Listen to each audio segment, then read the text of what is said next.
world, it's Keely and I'm back for another video. This is going to be my June TBR. Now before we get started, just a few disclaimers. If a book was on a previous month's TBR and I didn't get to it, it's automatically rolled over to the next month. So there's a couple books left over from April, a lot of books left over from May. Today is May 27th. I plan on spending the rest of this week reading as many books from my May TBR as I can to get those knocked down. But if there are any that I don't get to, they will roll over and be on my just continuous TBR. I would like to get to them this year. The next thing I should say is that there are a lot of books that are on this TBR that are going to be for a summer readathon project I'm doing by myself, where I'm going to be reading all books around a specific theme. That will be a separate video where I talk through all of the options and all of the books that are on my shelves and the ones I specifically bought for this project.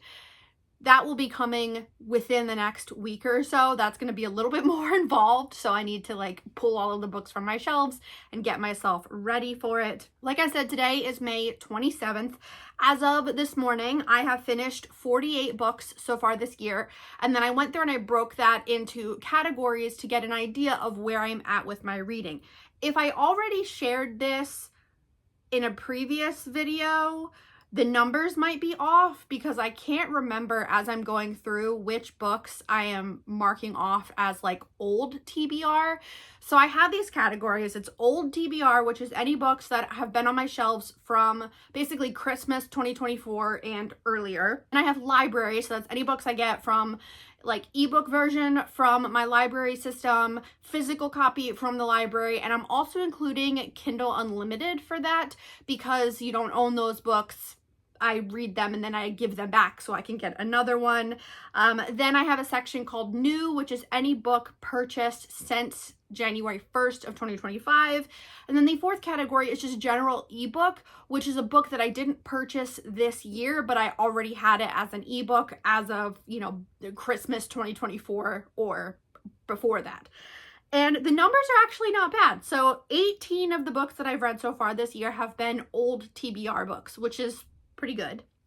13 have been from my library, which I'm really proud of that I've read 13 so far from the library.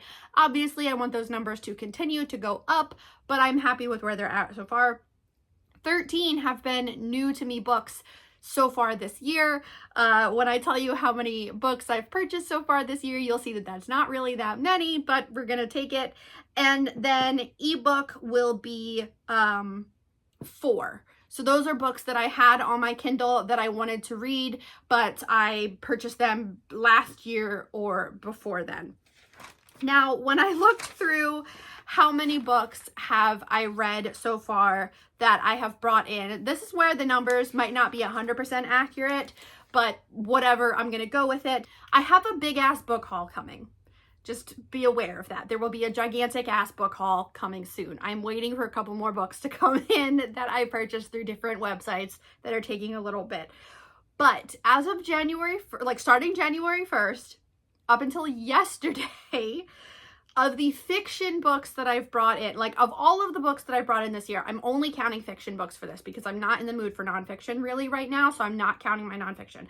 Of the fiction books, I've brought in 62. Which is wild. That is so many books so far for this year. I'm debating on not doing another book haul for as long as I can, see how long I can last for the rest of the year to get all of these read. But I don't know how that's gonna work because reading is my biggest hobby. So obviously I enjoy acquiring books and then reading them, but I'm effectively out of shelf space.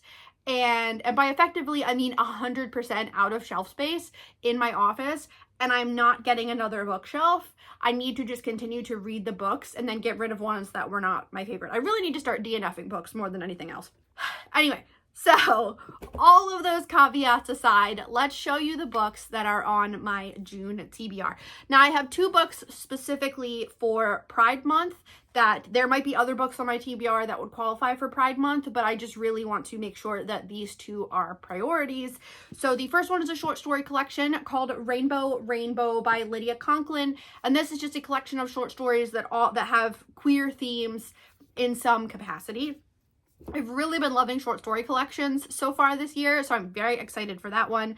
And then I know I said I'm not into nonfiction right now, but I do have a nonfiction that I really want to read for Pride Month, and that is Bad Gays, A Homosexual History by Hugh Lemmy and Ben Miller. This one I purchased either for my birthday in January or I got last year. I can't remember, but I would really, really love to read this one. Now we'll just get into all of the other books, and I think 3 of them are ones that were existing on my shelves and the rest are all new to me. So this is a little bit of a sneak peek for my upcoming book haul. But don't worry, there will be plenty more besides these ones. So this one I've had on my shelf for a couple years. This one is Mostly Dead Things by Kristen Arnett.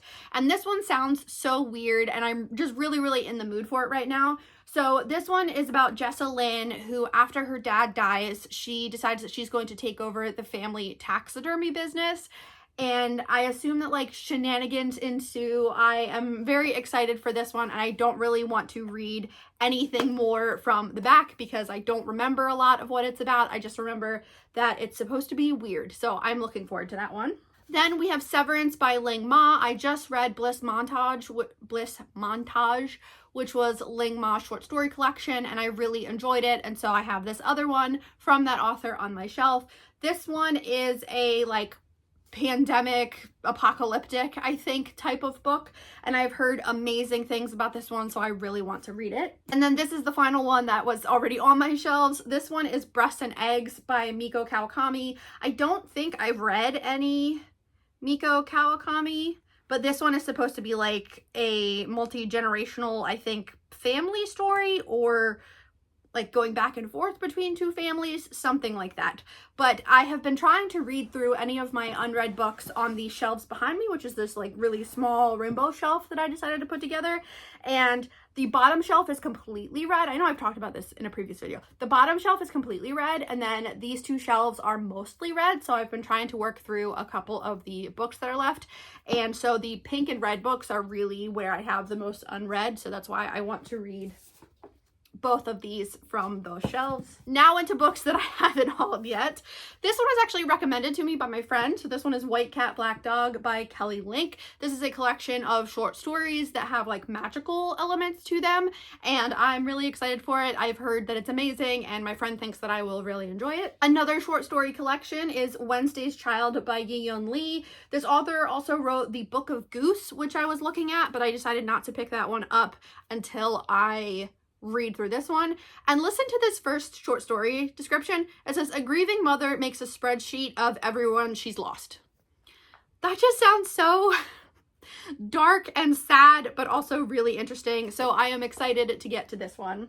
That honestly reminds me of, if you watched Friends, there's an episode where Phoebe goes to visit her grandmother, and her grandmother is sitting at like a little coffee table crossing people out of the phone book. And Phoebe's like, what are you doing? And she says that she's just like updating the phone book with all the people she knows that have died. That gives me those vibes. Then we have a booktube darling from like 2014, is The Girl Who Circumnavigated Fairyland in a Ship of Her Own Making by Catherine M. Valente. I have been obsessed with watching Jen Campbell's videos lately, so a lot of these are influenced by her. But she said that she really, really loved like the first 2 books in this series, and I am 100% okay with buying the first book in a series and then never finishing it. I've done that for other series, like the oh my god, I can picture it. The second book is absolutely massive for no reason. It's The Strange Alchemist's Daughter, something like that. I'll put a picture of it here. I read the first book, absolutely loved it, had no interest in continuing on to finish the trilogy, so I just have that book as like a standalone, even though it's not. I am pretty sure that's what's going to happen with this. Also, what's happening with My Brilliant Friend by Elena Ferrante. I just finished that this morning, even though it's like the first in a quartet and it ended on a cliffhanger. I really want to know what's going to happen, but I'm also just not in the mood to pick up those books and continue reading them. So that will probably end up as a standalone. Another one influenced by Jen. This one is The Magic Toy Shop by Angela Carter. Angela Carter was an author, obviously, that wrote a ton of like fairy tale inspired retellings and a lot of like weird fiction. And Jen just absolutely loves her, so I wanted to finally pick up some of her work. Then, mild spoiler for my wrap up, I got the second book in the Green Wild series, duology, whatever it is, by Perry Thompson. This one is The City Beyond the Sea. I just finished Greenwild and I absolutely loved it, and it ended on a cliffhanger, so this is actually one that I do want to continue on. I think it's only a duology though. I don't know if there are plans for a third one, but this is middle grade adventure with plant magic and it's super fun. Then the cashier bullied me at Barnes & Noble when I was there because the Kelly Link book was on the buy one get one 50% thing, and she was like, why would you not do that? And I was like, fine, whatever. So she recommended this one, which is all over Barnes & Noble right now. So this is the new book or new series from Anna James, who wrote the Pages & Co. series, which I know people really love.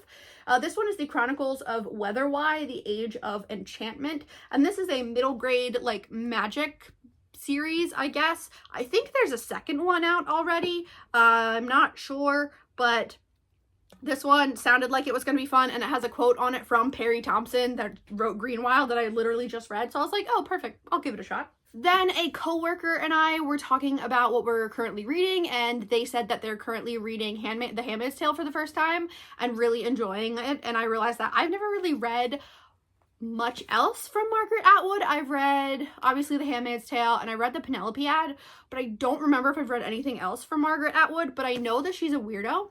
So I wanted to read some of her short stories because, like I said, short stories are my thing right now. So I picked up this one, which is Stone Mattress.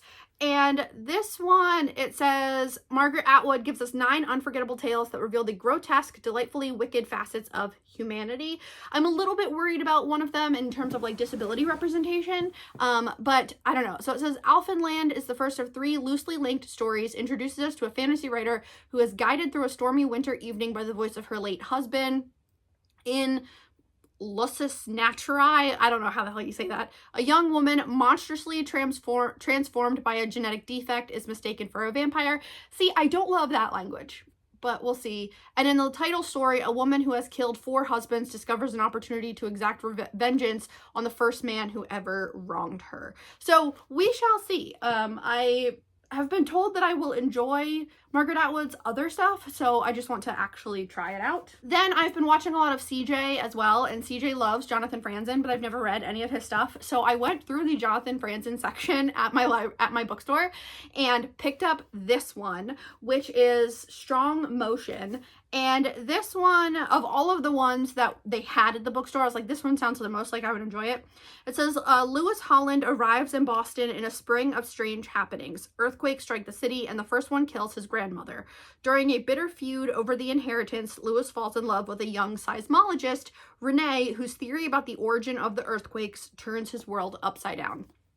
I thought that would be interesting enough that would give me a good shot at reading Franzen's work. The other ones just didn't sound like something I would be super into right now. That's the problem, is that I get recommended a lot of books and I go and I see all of these books on the shelves that look so familiar, and then I read the back and I'm like, oh, that's why I didn't read it. So any books that really have to do with like politics or war or gender violence or things like that, I'm not super in the mood for right now. So a lot of books that I do want to get to eventually, I'm just not gonna read right now. So that one sounded like it would be the most chill of all of the ones that he had.